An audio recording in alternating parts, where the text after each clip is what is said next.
Good day and welcome. In today's video we're going to go through a bit of data wrangling. We're going to be focusing on row data transpose. Before we go into an example of that, what is data transpose? Transposing a dataset means converting a row of data into columns or vice versa. Ultimately, it's focused on a particular problem. So the problem statement for this particular data wrangling is when I'm receiving data by row per parameter for multiple assets. So I'm getting multiple rows of data coming in.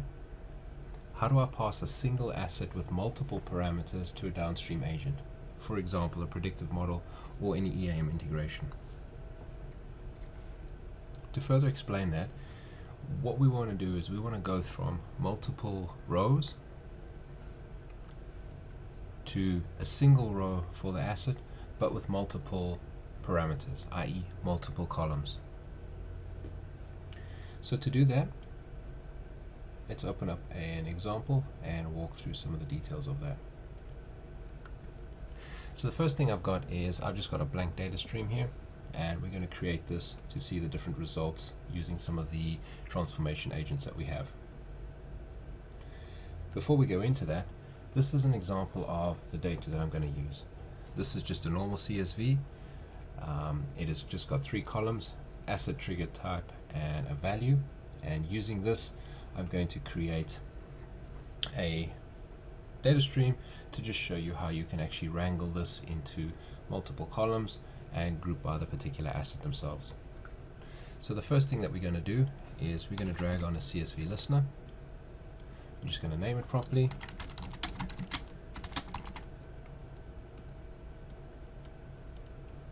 And we're just going to save that. We're going to keep this very simple, and we're just going to output it so we can actually see what does this data look like coming from the CSV file itself.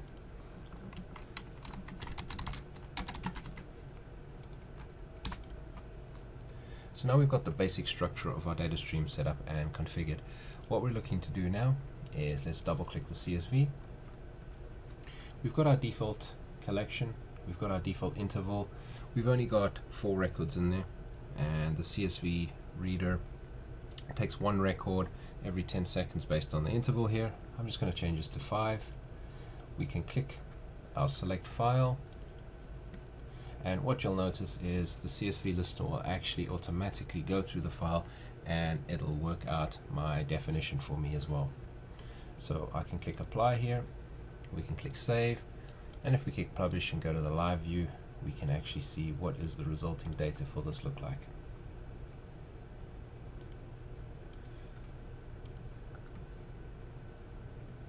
So as you can see, every 5 seconds we're going to get a record coming from the CSV listener itself. Once the CSV listener runs out of data, we're not going to get any more records coming in for it. What we want to do is we want to actually change this. Now we want to transpose them. So I would like the pressure and the flow pressure to actually be columns versus rows. So let's unpublish that. What we're going to do is let's just create a new version for this, and let's go into transformation.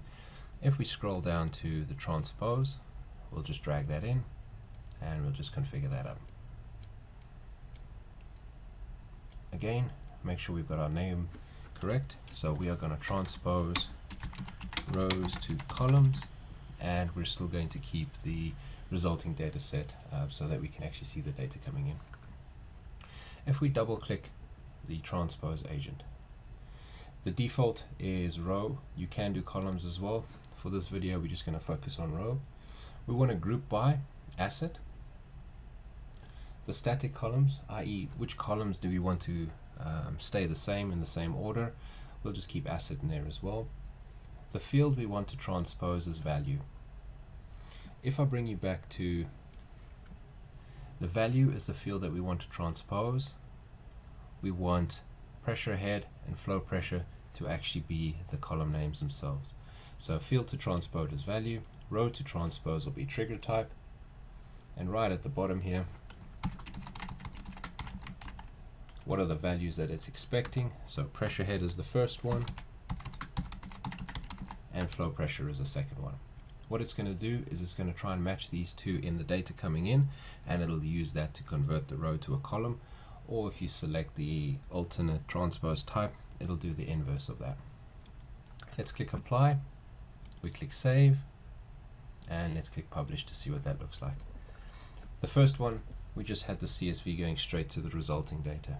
The second version, what we've actually done here is we've put a transpose in the middle, and we are transposing the multiple rows into the different columns and having a look at some of the data coming out. The first thing that you'll notice in the data coming out is I'm only getting individual records coming out. What I'd actually like to do is group them a lot closer to each other. So instead of having two pump 2 records coming up, I'm actually going to get one. The same with pump 1. If I unpublish this and I republish it to get it to start from the beginning of the CSV file, you'll see pump 1 has got its pressure head, pump 2 has got its pressure head, and these are coming in at 5-second intervals. So because of that 5-second interval for these new records, it thinks that they are different records, and we actually need to bring them together. So what we're going to do that is, if we unpublish this, again, I'm just going to create a new version of this so we can come back to it later. What we're going to do different here is we're going to drag a window on. We're going to window the data before we actually pass it through to the transpose, and we are going to wait for all the data to come from the CSV before we actually transpose it. So we're just going to call this for now. We're just going to save that, and if we double click that, what we're interested in is 20 seconds, 4 records coming in at 5-minute intervals. Our size here is going to be 20 seconds that we want to actually wait for. We can leave the rest of the settings as default, and now we can save that. Now if we run this and go to live view, previously we were getting a record result coming through every 5 seconds. This time around it's actually going to wait for 20 seconds, then it's going to pass it to the transpose agent to convert the rows to columns, and then we will see the results coming out in the window on the top right.